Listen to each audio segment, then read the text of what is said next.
Hey, welcome back. I told you we'd be doing part 2 today. So the first part of the video was shot earlier this morning. It is now 1:47 Central Time here in Humboldt, Texas. I am, of course, your host, Scott Ford, high school teacher, college adjunct, and published educational author, and otherwise total geek if you can't tell by my amazing shirt. I don't like to brag, but as a teacher, I have the most amazing shirts here, at least at Atascocita High School. It's true. Anyhow, I do want to continue our look at the audio video unit, and we're going to take a look at part 2 of where we left off earlier today, looking at video. We will not talk about audio today. That'll be another presentation also within kind of this umbrella.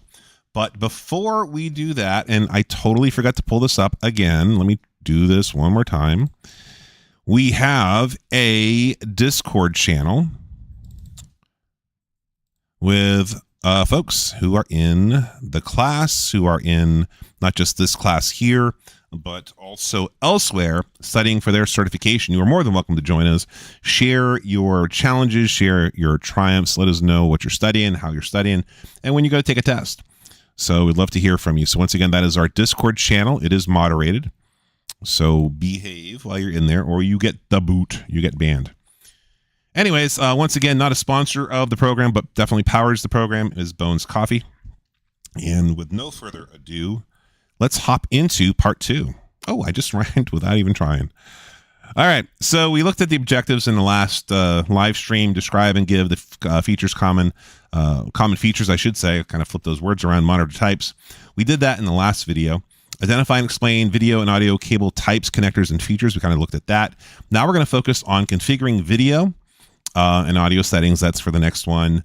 On the device and through the computer, describe various types of video formats and resolve common video and audio problems. I do, of course, want to give this one disclaimer. Typically, PowerPoint will crash at least once during our live stream. So configuring video. Here we go. So installing a video card. Most modern video cards, like I've said in the last live stream and in other videos, are going to use the PCI Express. That's what that PCIe stands for.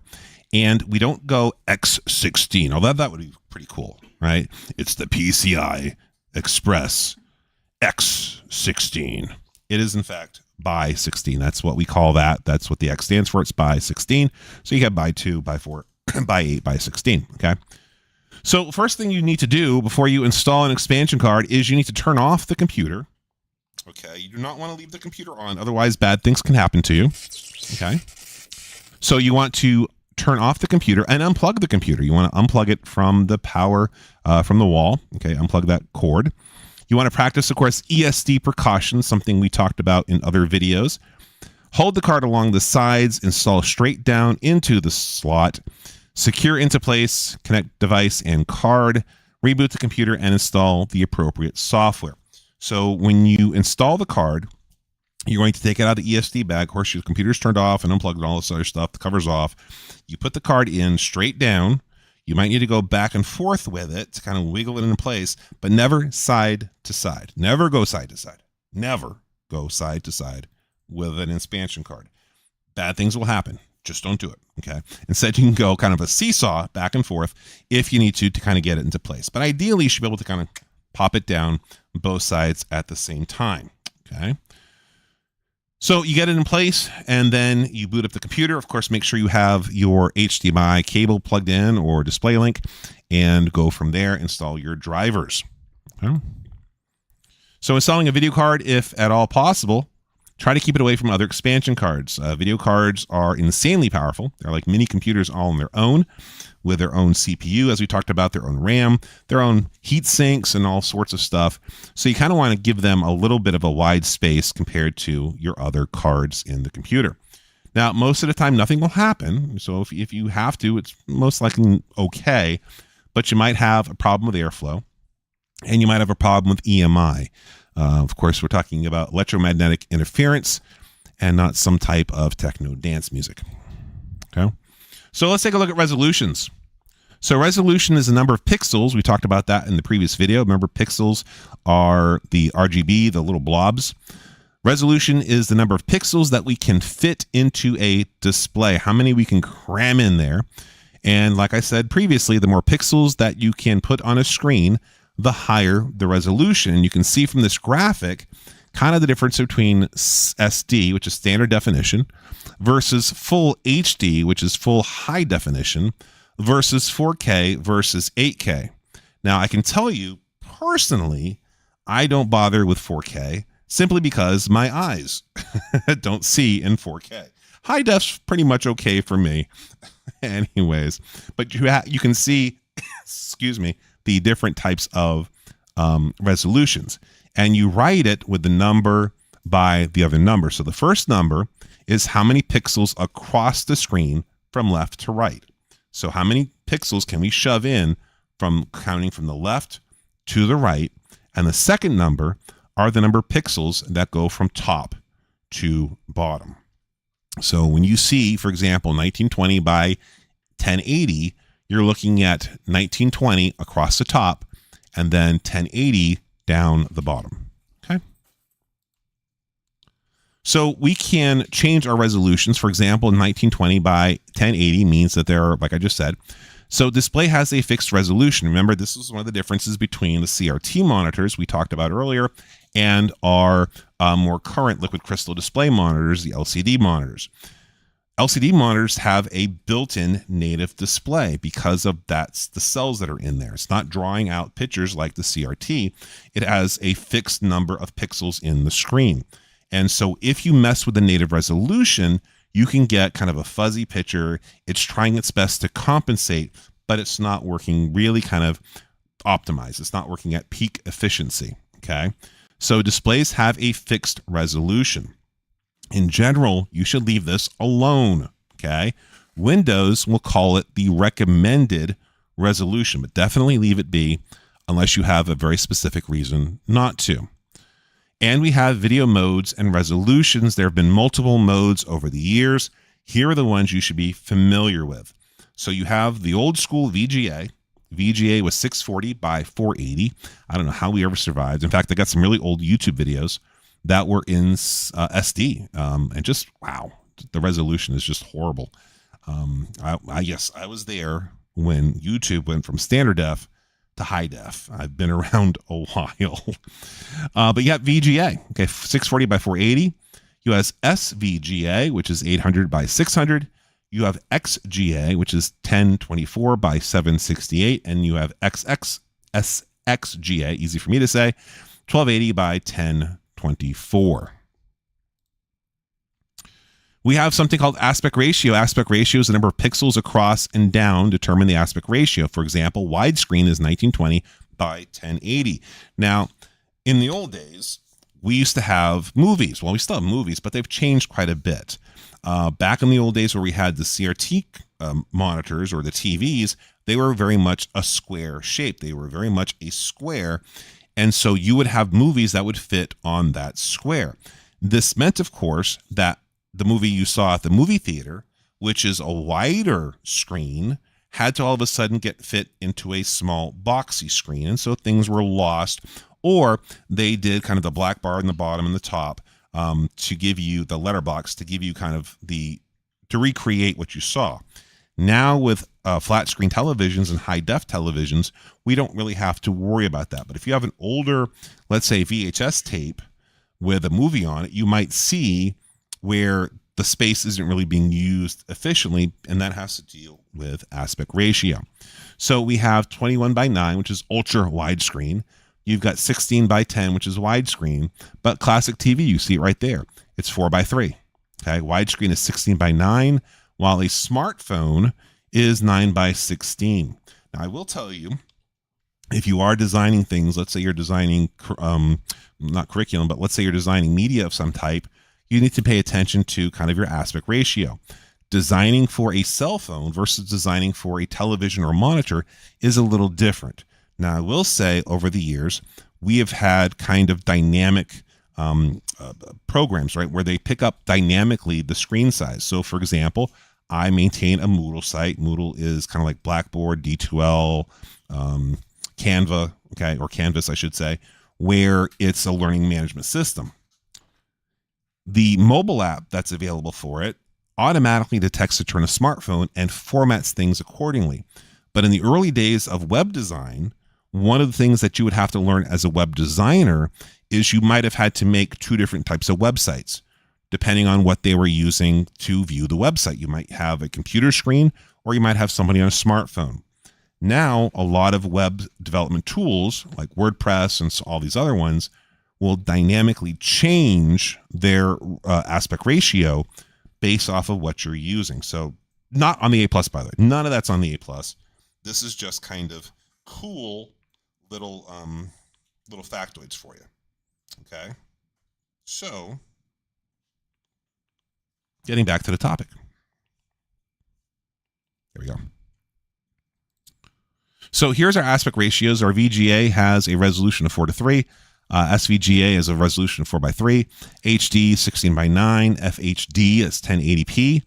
By the way, P means progressive. It's a progressive scan. It has a 16.9 or 16:9, I should say. 2K and 4K you can see as well.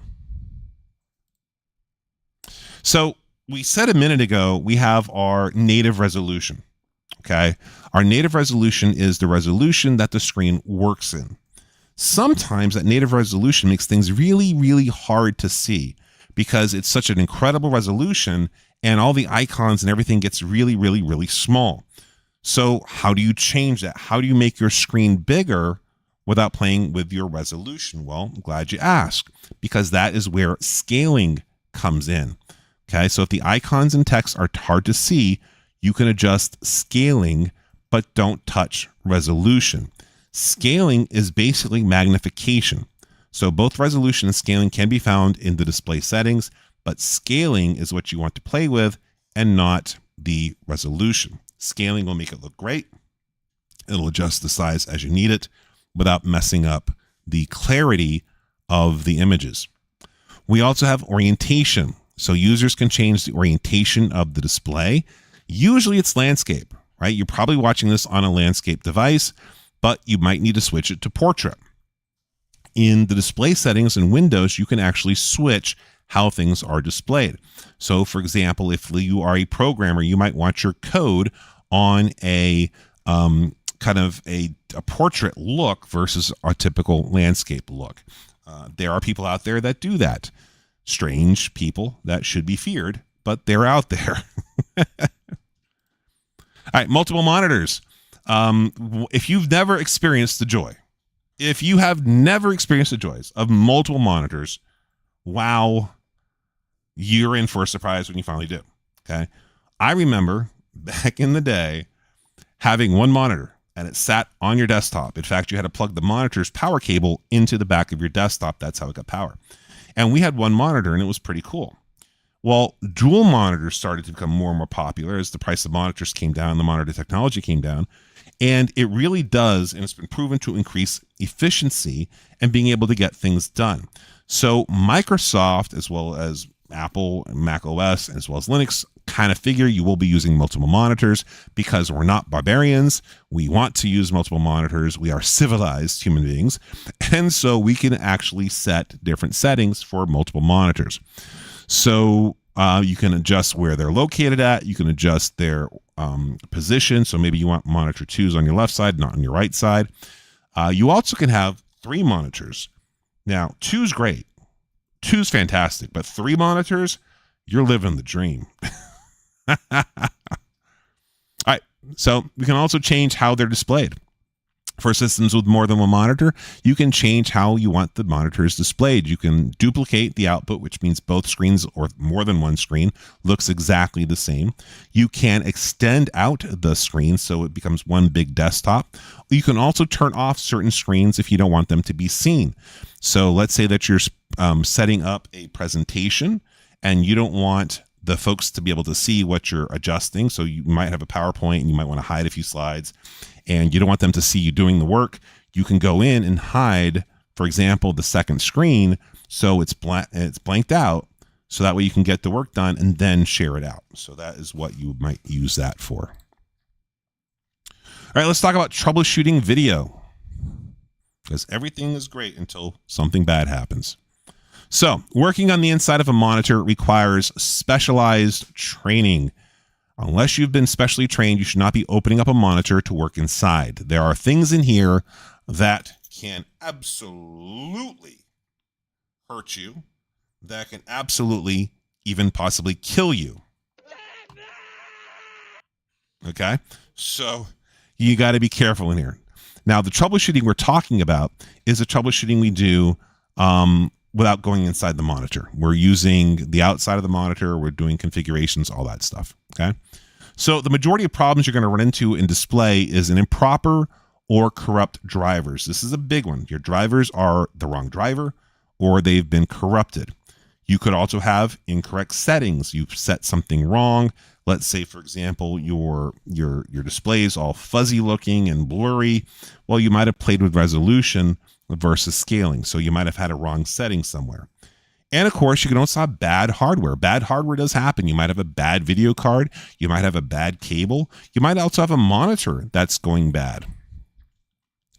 So here are some common display problems. Remember, you don't work inside the monitor, so we're doing all of this stuff on the outside. So loss of brightness. Over time, the brightness could decrease on a display, assuming it's not a setting and hardware related. It could be that the black light or the entire device is failing, and here's how you fix this. Go get a new device. Again, we're not opening the monitor to replace the backlight. Okay, I've actually seen monitors, particularly old monitors, where it gets darker and darker and darker and darker to see. You check your settings, you make sure that the brightness setting is set correctly and that your computer's set correctly, but sometimes that backlight just starts to fade over time. Okay. Bad pixels. Now, here is something interesting. Monitors can have bad pixels and be okay. In other words, they're not going to refund your money. It's part of what is acceptable when they sell these. Kind of like a hard drive has bad sectors. When they give them to you, monitors can have bad pixels. Okay, so it's not uncommon to have bad pixels, one or more. You can have a dead pixel. A dead pixel just doesn't light up. It is just dead. Then you can have a lit pixel.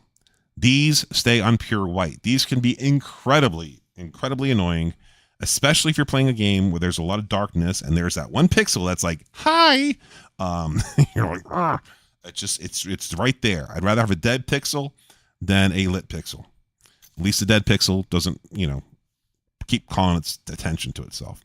You can also have a stuck pixel. A stuck pixel remains on a certain color. So maybe you were, watching something, you were watching Rainbow Bright for some god unknown reason. And all of a sudden now it's stuck on purple or chartreuse or whatever. It's just stuck on that color. If the monitor's under warranty and it falls into the number of bad pixels that are considered replaceable, go get a new monitor. You can check the manufacturer website for possible solutions. And here's another little inside trick for you. Try lightly tapping or pressing on the bad pixel. Sometimes that can reset it. Now, keep in mind, it says lightly tapping. Also, light pressure. You don't want to crush down on this or grab a hammer. Or maybe you do. Maybe you just don't like your monitor. I'm not judging you. But if you want it to work, try using light tapping or light pressure. How about if there's no light? There's an image, but it's hard to see because there's no backlight. The backlight has gone out. So first you want to check to see if brightness is turned up. You might have brightness all the way turned down, or somebody might have played a prank on you and turned the brightness all the way down. So make sure the brightness is set correctly. And if that's not a problem, here's how you fix it. You go get a new monitor. Let's talk about hissing noise. Now, hissing noises are not as common as they used to be. Do I have a hissing sound? I probably do not have a hissing sound on this thing. Yeah, no hissing sound. This is the closest I got. We are the knights who say neat. Completely unrelated. But older LCDs have to use an inverter. This would convert the power inside the monitor. The hissing is a classic sign of a failing inverter. Again, this is for the older LCDs. Not so much for the new ones, but the older ones. If you hear a hissing, it means that the inverter is dying on you. So how do you fix the problem? You replace the monitor. You're picking up a pattern here. Persistence. A shadow of a previous image appears. This used to be a huge deal back in the old CRT days, where you would actually have burn in on your monitor screen if it was just stuck on one thing for too long. But you can have persistence. It means that the image doesn't go away. It kind of becomes a ghosty image. It's still there.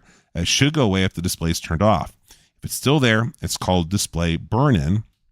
And like I said, it's more common with the early CRTs and the early LCD screens. Don't leave displays on for extended period without activity. Which brings up something we used to have. This was huge back in the day. This is called flying toasters. And it was from a software you would go out to buy. You would actually go buy the box called After Dark. And After Dark would have the flying toasters. They would also have pigs that would fly. They would have a maze that you could run around through, kind of like Doom. But the idea is that because CRT monitors could get burn-in, where you have the same image displayed all the time, you would have a screensaver kick in. And the screensaver would have random images or whatever. And this wasn't built into Windows. Windows had some basic stuff, but if you were the cool kids, who had computers back in the 90s, I think that's probably an oxymoron, cool kids and computers back in the 90s, but you would go to the store, you go to Babbage's, which is now GameStop, and you go buy a box of just screensavers. And this was actually huge. I mean, it's hard to imagine if you weren't there, but flying toasters and pigs that could fly, this was huge. Again, it was a different time. Then we have cleaning. How do you clean your monitors? Well, anti-static monitor wipes or anti-static cloths should be used for cleaning the monitors. Let me see if I can find something real fast. Oh, there we go. Let me share with you something. These are called lens wipes. You can get these at Walmart. If you wear glasses, I highly recommend buying a box of these and keeping some in your backpack. These are amazing because they are wonderful for not just your glasses, but they can also be used for monitors. They can also be used to clean off the screen of your smartphone. So these are fantastic things. They don't cost too much. And again, you can pick up like a pack of 50 or 100 at Walmart. They're very portable. Highly recommend them. Moving on. So use anti-static monitor wipes or anti-static cloths. Do not use ammonia. Do not use any cleaner with ammonia. Let me repeat this. Do not use ammonia. Now, pay attention, son. This is for your own good. Okay, so don't use ammonia. Why don't you use ammonia, you're asking? Because it'll melt your screen. Okay, so don't use ammonia unless you want to have a melty screen, in which case, it is what it is. You can use mild soap and water on a damp cloth, not a dripping wet cloth, a damp cloth. Okay, if it's dripping wet, well, you're dealing with electronics, and don't do that. That's not a good idea. All right, video card problems. Assuming the video card wasn't broken at install, problems are usually related to a bad driver or incorrect settings. Incorrect settings is the most likely cause of video problems, assuming that the video card worked to begin with. Check to make sure resolution is set correctly. Is the monitor set to the correct video output? Are the display settings correct? Resolution, orientation, monitor identification, and arrangement. All right, let me tell you a quick little story here. So I was working at Best Buy at the time on the tech bench before it became the Geek Squad. And my students in the classroom right now probably have heard this story more than once. And we got a phone call.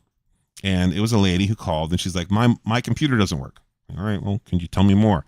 Well, I bought the most expensive computer you guys had. Okay, congratulations. I don't make commission, but okay, cool. There's nothing showing up. All right, well, can you walk me through, what's going on? Well, I bought the most expensive computer. Okay, we've covered this. Okay, we've established this. But what's not happening? Well, I turned the computer on. Well, do you hear anything? Yes, you hear something. Okay, well. Anyways, as she was talking, I kind of got an idea of what was going on. As she pointed out numerous times, she bought the most expensive computer we had. Well, let's put some numbers together in our head. Typically, the most expensive computers in a store are what type of computers?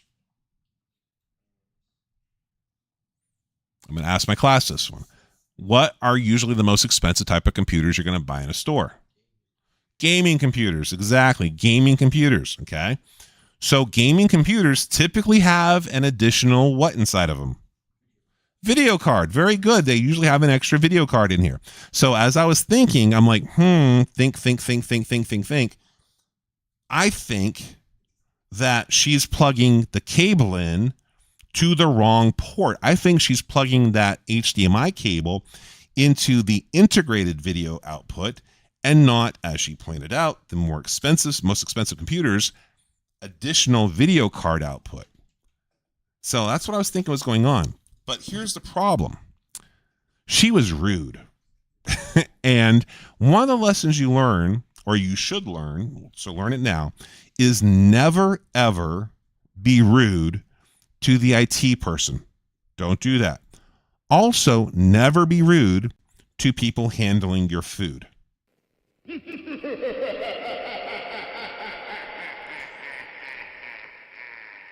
So I asked her to bring the computer in. Bring it all in. So she brought the computer in. I'm not proud of this. It's funny, though.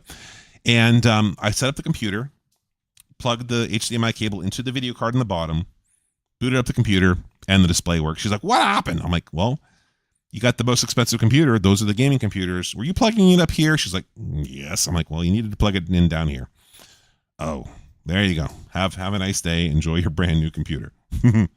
Again, remember, don't be rude to the IT people, and don't be rude to people who handle your food.